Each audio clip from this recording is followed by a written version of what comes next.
welcome back to the Barbell Brigade Talk Show. I'm your host, Bart. We got Scratchy Mike.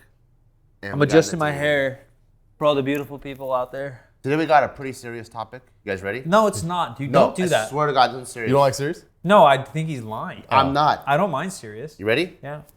Are people too honest about their drug use? Oh, you do want to get morally. And think about the immediate effects, right? Yeah. And then also maybe 2 layers of effects. Drugs use like fentanyl and like cocaine or steroids. Steroids. I think I do think there's a fine line of marketing transparency, attainability, and promotion. Can I tell you what I see? Yeah. So I grew up in like that Ronnie Coleman, Branch, Warren, Everybody's Jay Cutler. natural face. Jay Cutler Eat your era, vitamins. right? Yeah. And in those days, you just see people jacked, and then steroids was kind of like, shh, right? Which is, it was cool to finally hear some people come out and talk about it, because you're like, oh, okay, wait a second. You can't attain this physique without it. So it almost feels like the truth came out, and then now you can make your own choices. When did right? that happen though? Maybe like...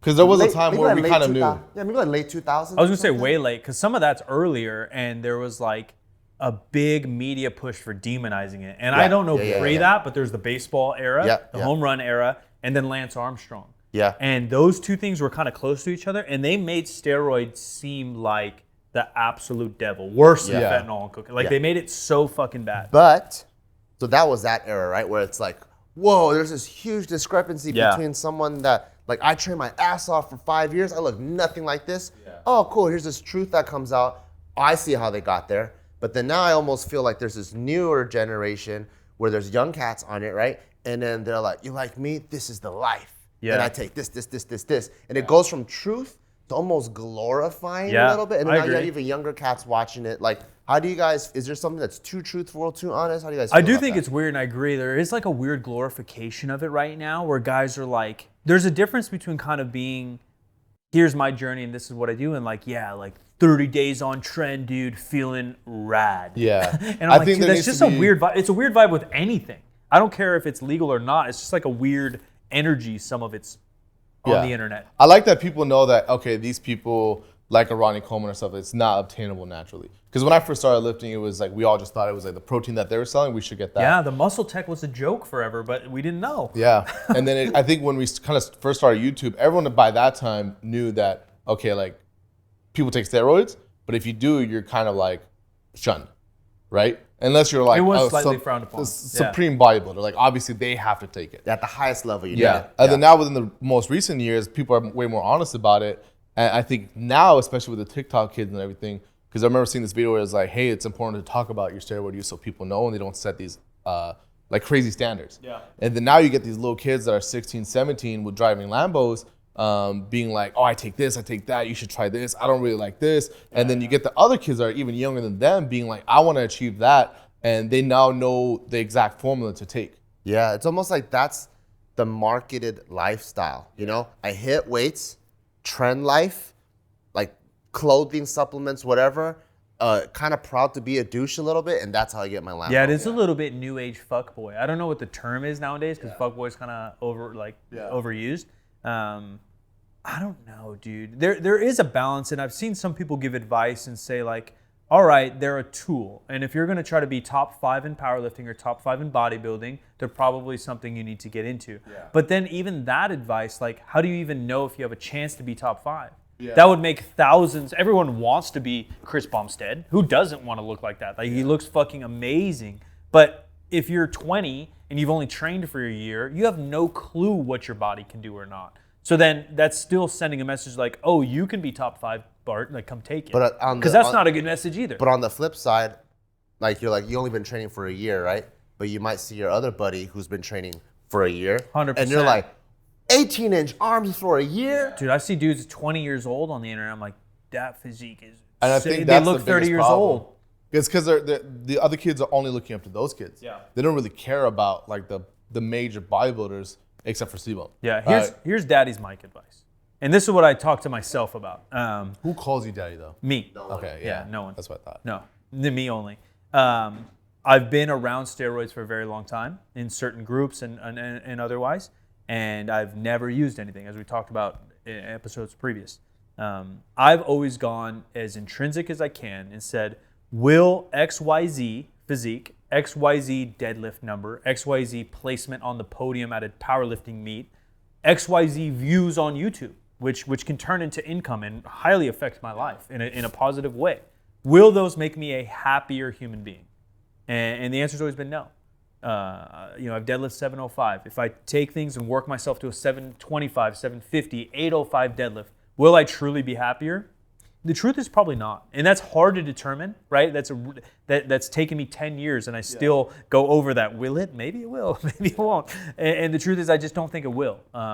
If you get the Lamborghini, the hot girlfriend, and the six-pack abs, will you actually be a happier, better life? But I feel like you telling them that they don't give a shit. No, they have to look inside themselves. I can't tell them anything. I think you have to look inside yourself, and that's an adult going move. through that, right? And I think that going through that is just something that like we both are on the same, or all of us are on the same page. Like we don't want people to do, especially at that young age, or making the choices for yourself. But I think giving them the formula, because I think it's cool to be like, yeah, I take. So it mystifies like, oh no, I'm on, right? Like I've been open about when I took. But like I didn't really like look at it, so nobody really questioned it. But like other people, that it's nice knowing that okay, that person that you look up to is on. So you kind of set realistic standards. But then now you have the other ones that are younger that are being like, you should take this, take that, kind of amplifying and promoting it. Where I'm like, it sucks because like there's these guys I follow on YouTube, like they got big off of TikTok and stuff. Drives Lambo, is very open about it, but I think kids follow him and being like, oh, and I've seen a lot of kids be like, oh, I'm taking this now because of this person. And I'm like, you're not going to get to his level doing what he did because he actually has a personality.